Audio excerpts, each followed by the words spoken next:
Moi salue tout internaute, radio, télévision, nourriture spirituelle yo. Matin, c'est un grand plaisir pour nous entrer la caille nous, qui c'est jour fête Épiphanie, quand maintenant Jésus-Christ, côté qui s'est fait roi major, côté nous-mêmes tout, nous venons adorer Jésus en esprit et en vérité. Je dis à Frère Maxime, moi je voulais partager avec nous, ou me li Pape François ti fait une date 6 janvier 2014 qui nous voulait partager extrait ça ensemble avec nous qui va le permettre nous de nourrir nous les potes fuir pour nous-mêmes dans la méditation n'a fait chaque jour. Extrait ça, li gen yon expression latine qui c'est lumen requirent lumine. C'est celui que nous pourrons méditer et nous pourrons travailler ensemble, frère Maxime. Entendez ça, Pape François dit nous dans l'homélie qu'il fait. Cette expression subjective d'un hymne liturgique de l'Épiphanie se réfère à l'expérience des mages en suivant une lumière, ils recherchent la lumière. L'étoile apparue dans le ciel allume dans leur esprit et dans leur cœur une lumière qui les pousse à la recherche de la grande lumière du Christ. Les mages suivent fidèlement cette lumière qui les envahit intérieurement et ils rencontrent le Seigneur. Dans ce parcours des mages d'Orient se trouve symbolisé le destin de tout homme. Notre vie est un cheminement. Nous sommes illuminés par les lumières qui éclairent la route pour nous trouver la plénitude de la vérité et de l'amour que nous, chrétiens, nous reconnaissons en Jésus, lumière du monde. Et tout homme, comme les mages, a à sa disposition de grands livres, d'où titrer les signes pour s'orienter dans le pèlerinage, le livre de la création et le livre des saintes écritures. L'important est d'être attentif, de veiller, d'écouter Dieu qui nous parle toujours, comme dit le psaume, se référant à la loi du Seigneur. Ta parole est la lumière de mes pas, la lampe de ma route. Psaume 119, 105. Écouter l'évangile, le lire, le méditer et en faire notre nourriture spirituelle nous permet spécialement de rencontrer Jésus vivant, d'apprendre de lui et de son amour. La première lecture fait résonner par la bouche du prophète Isaïe l'appel de Dieu à Jérusalem. Debout resplendit, Isaïe 60, verset 1.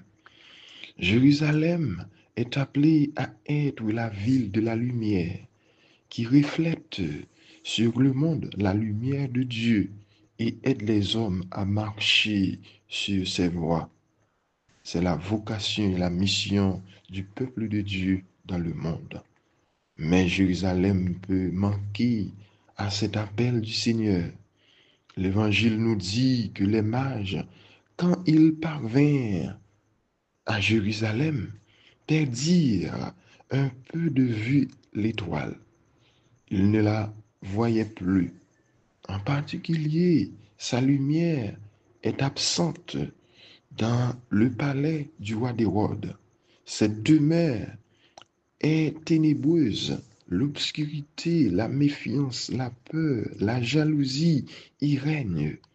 En effet, Hérode se montre soupçonneux et préoccupé par la naissance d'un enfant fragile qu'il reste comme un viral. En réalité, Jésus n'est pas venu pour le renverser, lui, pauvre, fantoche, mais le prince de ce monde. Toutefois, le roi et ses conseillers sentent craquer les structures de leur pouvoir.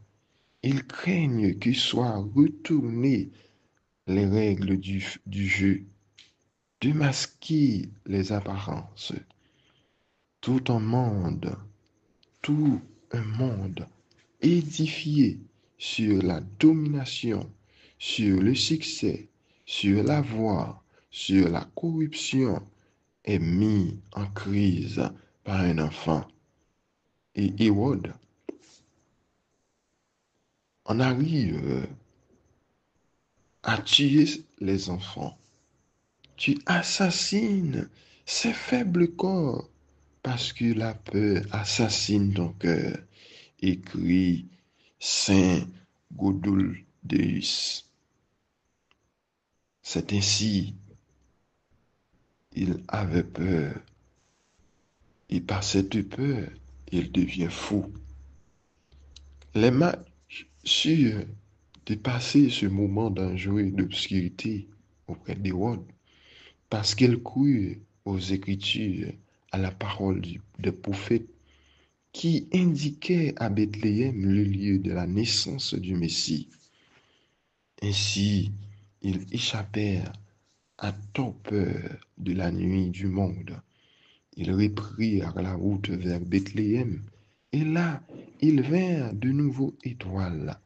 Et l'Évangile dit qu'ils éprouvèrent une très grande joie. Matthieu chapitre 2, verset 10.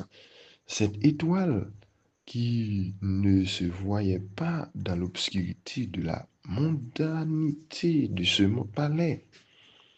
Ces sages venus d'Orient nous enseignent comment ne pas tomber dans les pièges des ténèbres et comment nous défendre de l'obscurité qui cherche à envelopper notre vie.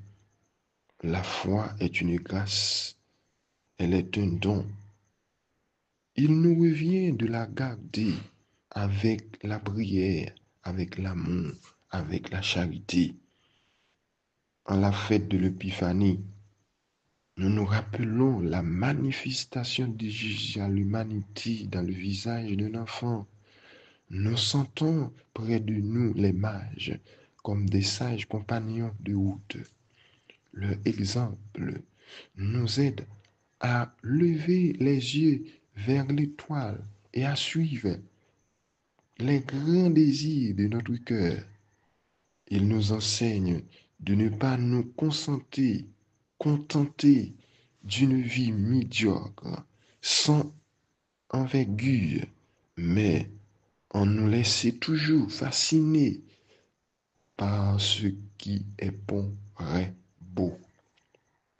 Et qu'il nous enseigne à ne pas nous laisser tromper par les apparences, parce que pour le monde est grand, sage, puissant.